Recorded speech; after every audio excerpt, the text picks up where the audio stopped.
midweek service. Hallelujah. Exciting po. Dahil buhay ang Diyos ng BCF. Dadali namin kayo sa himpapawid kung saan ang Diyos ay naroon. At kapag nandun na tayo lahat sa ating mga kaluluwa o isip, ang mga realidad ay talagang mangyayari sa buhay natin. At ang tawag natin dyan ay ano? Milagro. So, hayaan natin na ang spiritual eye natin ay mabuksan para maintindihan natin na tayo ay anak ng Diyos. So tayo ay mga offspring ng Diyos na Espiritu. Kaya tayo ay na-born of the Spirit. Tonight, pwede tayong makipag-communicate sa Kanya. Sambahin mo lang siya. Makikita Kanya. Open the eyes, Lord. This is gonna be our prayer tonight. Join us, all believers, all over the world. Hallelujah.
Thank you, Jesus.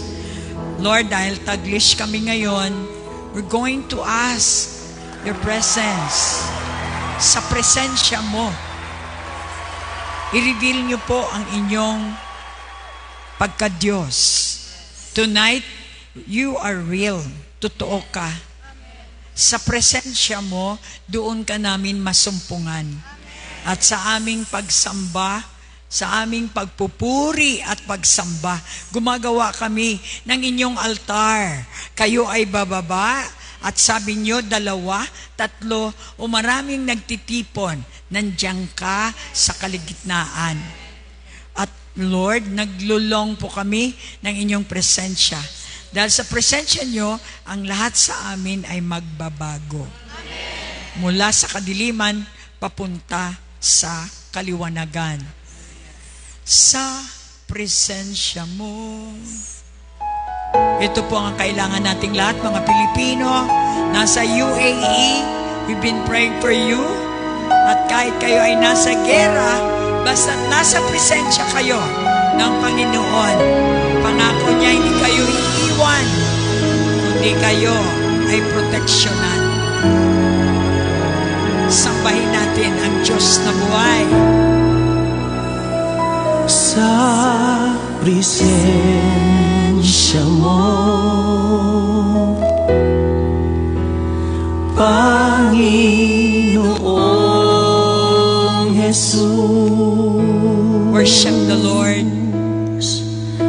Hangad ko lang lagi naranasan ko mamahal ang iyong presensya, nagdadala ng kapayapaan sa aking puso. Kaya gusto kong mamalagi sa pagtaas sa presensya ng mga kamay ko, pagsuko ng buong buhay ko. I surrender my whole life Hangad ko lang because I desire is to be in your presence, lagi where the fullness of everything is around. Sa presensya mo, Panginoong Jesus. Hangad ko lang lagi mamalagi sa presensya mo, sa pagtaas ng mga kamay ko, pagsuko ng buong buhay ko. Hangad ko lang lagi mamalagi sa presensya mo.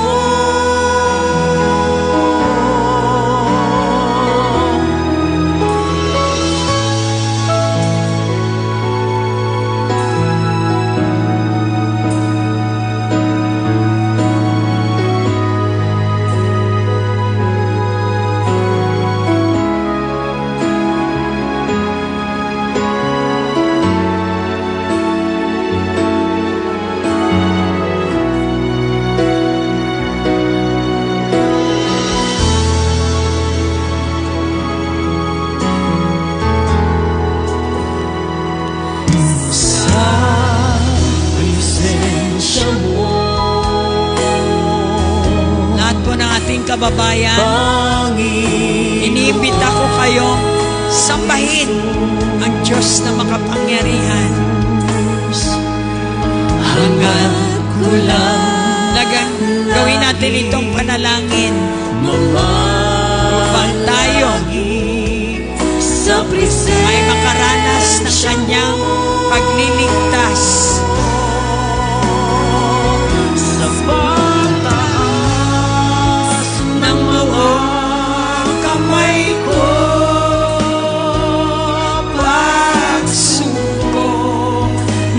buong buhay ko, hanggat ko lang lagi mamalagi sa presensya mo. Sa pagtaas ng mga kamay ko, pagsuko ng buong buhay ko, hanggat ko lang lagi mamalagi sa presensya mo. Sa pagtaas ng mga kamay ko, pagsuko ng buong buhay ko, hanggat ko lang lagi mamalagi sa presensya mo. Sa pagtaas ng mga kamay ko, pagsuko ng buong buhay ko, hanggat ko lang lagi mamalagi sa presensya mo. Hanggat ko lang lagi mamalagi sa presensya mo. Hanggat ko lang lagi mamalagi sa presensya mo. At sa pagbibigay mo sa amin ng pagkakataong mabuhay pa, binigyan nyo kami ng inyong pag-ibig na hindi namin kayang arukin. At ngayong gabi, minsan pa na ipadama nyo sa amin ng presensya nyo ay magdadala ng lahat ng kailangan namin. Kaya nga po, kami ay narito para sambahin kayo sa espiritu at katotohanan. Dahil kapag kamiyo ay nasamba namin, ang inyong kalangitan ay bubukas at ibubuhos nyo ang lahat ng inyong pangako sa inyong mga anak. Yan po ang inaasahan namin ngayong gabi. At yan ang mangyayari. Sa pangalan ni Jesus, ang lahat ay magsabi ng Amen. Alright, magandang gabi po. Taglish tayo sa lahat ng ating mga nanonood, ng ating live streamers, na kapag kayo ay tumubo dahil po sa ating platforms dito sa BCF, magandang gabi sa inyo at kung anumang time sa UAE ay magandang araw, tanghali, whatsoever sa buong mundo. And ang maabot ang buong mundo. Ito po planet Earth. Ginawa ng Diyos para sa kanyang purpose. Gaya ng sinabi ko, ang message po natin ngayon, sambahin siya. Wala siyang purpose na iba. Hindi kanya ginawa para para dito, kumain, matulog, mamatay. Ang pinaka-purpose niya ay ang makilala mo siya at magiging kagamit-gamit niya para i-represent mo ang kanyang kapangyarihan dito sa mundo. Ang maganda, si Jesus po ay global at nanotice natin, without Jesus, walang kapangyarihan. Dahil pinadala siya ng Ama para ipadala ang kapangyarihan na nawala sa tao. Nawala ang ating kapangyarihan dahil sa kasalanan. Yun pong ayon sa history ng Adam and Eve. Kaya nga, bumalik siya rito bilang Messiah at doon siya pinanganak sa Israel na laging may gera. Dahil kung hindi nyo alam ang history kung bakit laging may gera, syempre, hindi po tayo makakakilala sa ating Panginoon. Tonight po, ating John 14:6 and John 4:23 to 24. Ito po ang ating magiging intro dahil nagiging part 2 na rin ito dahil sa dami na ng ating message about worship. Ang VCF po ay nabigyan ng points kung ano ang dapat nating pag-aralan. Dito is worship, which is nalaman natin na ito ang reason kung bakit tayo pinanganak o nandito sa lupa is to worship. Kaya nga, nagtatag siya ng church para mag-worship tayong lahat dahil yun naman ang purpose niya. Tapos love, because ang Diyos ay pag-ibig, kailangan tayo ay lalago o may alam ng Diyos ay pag-ibig. Kung ikaw ay anak ng Diyos na pag-ibig, ikaw ay anak sa pag-ibig. Pag-ibig din ang iyong tatay. Kaya nga dito sa lupa, pag-ibig ang pinapairal ng tunay na anak ng Diyos. Hindi hatred. Obviously, bakit may war? Yan ay malaking symbol po ang war sa Iran at saka sa Iraq or sa Israel. Dahil from the very start, magkaiba ang espiritu nila. Ganon din sa loob ng pamamahay. Bakit may away? May Iranian kasi at mayroong Israelites. Ang mga Israelites ay chosen. Ang mga Iran ay talagang nagko-commotion dahil yun nga, nagko-conflict. Gusto ng Lord may peace at dahil si Israel ay peacemaker, hindi naman pwedeng hindi makipaglaban. Ipaglaban mo yung karapatan mo bilang nasyon kasi lilipulin ka ng maraming nasyon. Lilipulin ka ng mga chismosa kung hindi ka marunong lumaban. So pero, ang laban mo ay hindi katulad ng laban nila. Tinuturuan tayo, pag-ibig ang dala natin. So, hoping na ang mga taga Abu Dhabi na siyang unang nakaranas ng bomba at saka Dubai and all other like Qatar, Kuwait, Jordan, Bahrain, Oman, Saudi, Riyadh. Lahat yan ay nabomba. So obviously, kinakausap ng Diyos ang buong mundo na napakaliit ng Israel pero hindi nila ma-wipe out sa map dahil ito ay pinili ng Diyos. Nagpapakilala siya ng kanyang kapangyarihan at itinilagan niya ang Amerika para suportahan at depensahan ang kanyang chosen one. Kaya obviously si Donald Trump, kahit ano ang mga sinasabi against sa kanya, pinili siya ng Diyos. Obvious po, pinili siya ng Diyos, mga kapwa Pilipino sa USA. Ngayon pinatunayan ng Lord. Ilang beses bang binaril, pinatayan si Trump, hindi mapatay-patay kasi may purpose siya. Pinapa-wipe out din siya para siyang Israel. Kasi alam nila, kalaban nila si Donald Trump. Si Donald Trump ang siyang ginamit ng Lord para ibalik na maging capital city ang Jerusalem.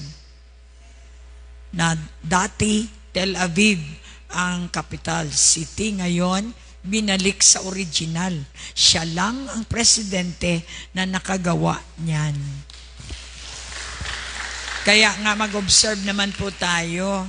Maging si PBBM, pinaparatangan yung bangag. Puno ng tato ang Duterte, hindi sila addict. Sabihin mo nga sa katabi, kaya nga open my eyes, Lord, ang ating kanta. Kasi ang tingin natin sa mali, tama na. Something is wrong sa ating mundo. Amen? Kinainis na mahal. At lahat na lang kasalanan ng presidente. Well, kung kasalanan ng presidente, hindi niya hawak ang inyong pagkain. Kailangan niyong kumain ng 3 beses sa isang araw. Malay ba na PBBM? Nasa inyo na ang responsibility kung paano nyo pakainin ang inyong mga sarili. Dahil hindi dapat inaasa sa presidente ang ating buhay. Inaasa natin ito sa nagbigay ng buhay. Kung lahat sana tayo ay ganon, matagal na talagang nag-prosper ang ating mga buhay dito sa Pilipinas. Dahil ang ganda ng Pilipinas, mayaman ang Pilipinas. Bakit ko nasabing mayaman ang Pilipinas? Sapagkat maraming kawatan. Palakpak po. Sobra ang mga korap. Di ba yan mayaman? Ay, tinutugis lang naman ang maraming pera eh. So marami tayong pera, kaya marami tayong korap. Amen. So, to live a life of worship is, hindi po kayo maka-worship kung wala si Jesus.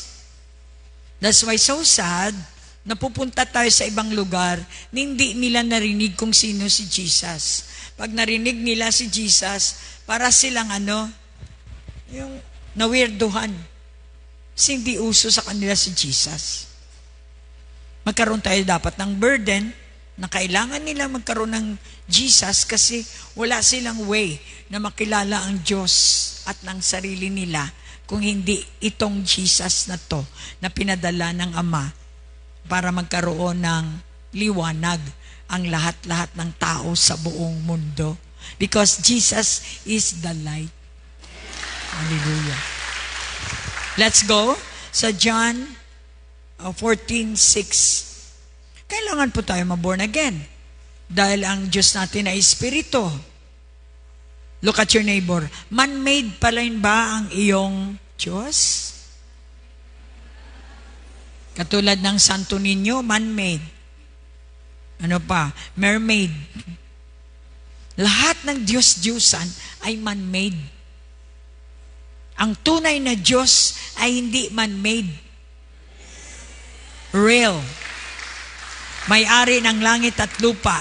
Kung nakita nyo ang clouds, siyang may gawa niyan. Yan ang tunay na Diyos. John 14:6, Jesus said to him, I am the way, the truth, and the life. No one comes to the Father except through me. So walang worship hanggat walang Jesus.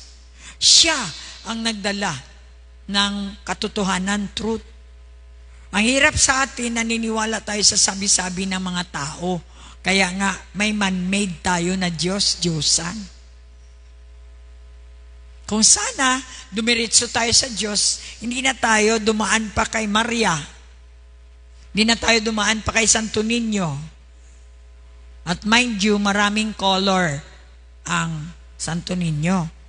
May orange, may red, at kung ano-ano pa.